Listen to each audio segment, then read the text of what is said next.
সাতক্ষীরা ৩ আসনে গরিবের ডাক্তার হিসেবে পরিচিত অধ্যাপক ডক্টর মোহাম্মদ শহীদুল আলম বিএনপির মনোনয়ন বঞ্চিত হওয়ায় উত্তাল হয়ে উঠেছে পুরো এলাকা। স্থানীয় নেতাকর্মী ও সমর্থকরা সড়কে অবস্থান নিয়ে অবরোধ ও বিক্ষোভ কর্মসূচি পালন করছেন। এই ঘটনা ঘিরে ব্যাপক চাঞ্চল্য সৃষ্টি হয়েছে পুরো এলাকায়। দেশবন্ধু তারেক রহমানের কাছে তাদের একটি দাবি, পুনরায় ডক্টর মোহাম্মদ শহীদুল আলমকে মনোনয়ন দেওয়া হোক। আমরা দেশনায়ক তারেক রহমানের কাছে চাই যে আমাদের এই গ্রামের জনদরদি তিনি সাতক্ষীরা ৩ আসনের একজন জনপ্রিয় মানুষ।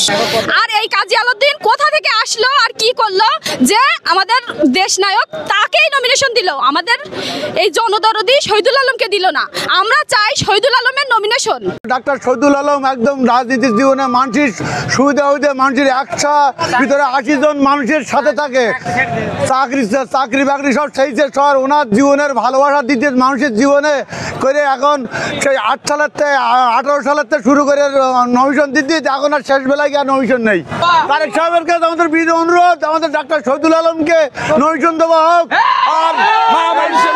বিক্ষোভকারীদের অভিযোগ, অধ্যাপক ডক্টর শহীদুল আলম গত 40 বছর ধরে সাধারণ মানুষের পাশে থেকে মানবিক সেবা দিয়ে আসছেন।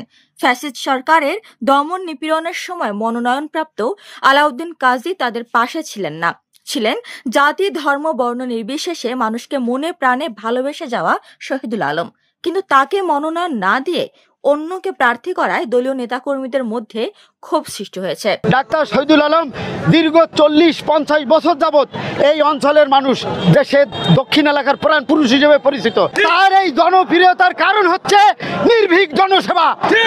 তার জীবনটা জনসেবায় উৎসর্গ করে দিয়েছেন, সে আজও পর্যন্ত জনগণের সেবা দিয়ে যাচ্ছে। তার মতো মানুষকে নমিনেশন না দিয়ে একজন ভণ্ড প্রতারককে নমিনেশন দেওয়া হয়েছে, আমরা তাকে প্রত্যাখ্যান করি। এ সময় তারা ডক্টর শহীদুল আলমকে পুনরায় মনোনয়ন দেওয়ার দাবিতে স্লোগান দেন এবং কেন্দ্রীয় নেতৃবৃন্দের দৃষ্টি আকর্ষণ করেন। মঙ্গলবার সকাল 6টা থেকে বেলা 12টা পর্যন্ত সাতক্ষীরা কালীগঞ্জ প্রধান মহাসড়কে হরতাল পালন করেন স্থানীয়রা। এ সময় যান চলাচল বন্ধ হয়ে যায় এবং সাধারণ মানুষের ভোগান্তি বাড়ে।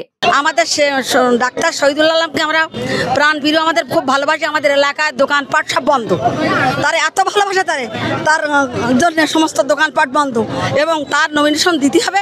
আমরা নাই তো আমরা রাজপথ ছাড়বো না, আমরা পথে নামি যান, পথেই নেমে যাব। ডাক্তার শহীদুল আলমের জন্য আমরা দিতে পারি, আমরা কখনো রাজপথ ছাড়বো না ডাক্তার শহীদুল আলম ছাড়া। ডাক্তার শহীদুল আলমকে নমিনেশন দিতে হবে। ভারপ্রাপ্ত তারেক রহমান সাহেবের কাছে আমাদের একটাই দাবি। এ সময় উপস্থিত ছিলেন সাতক্ষীরা জেলা বিএনপির সদস্য শেখ নুরুজ্জামান ও 6 নং নলতা ইউনিয়ন পরিষদের চেয়ারম্যান মোহাম্মদ আজিজুর রহমান, নলতা ইউনিয়ন বিএনপির সভাপতি কিসমতুল বাড়ি, সাধারণ সম্পাদক মিলন কুমরা সরকার, কালীগঞ্জ উপজেলা বিএনপির সাবেক দপ্তর সম্পাদক শেখ খায়রুল আলম, সাবেক ছাত্র বিষয়ক সম্পাদক ও ইউপি চেয়ারম্যান জাহাঙ্গীর আলম সহ আরো অনেকে। উপমা রায়, সোনালী নিউজ।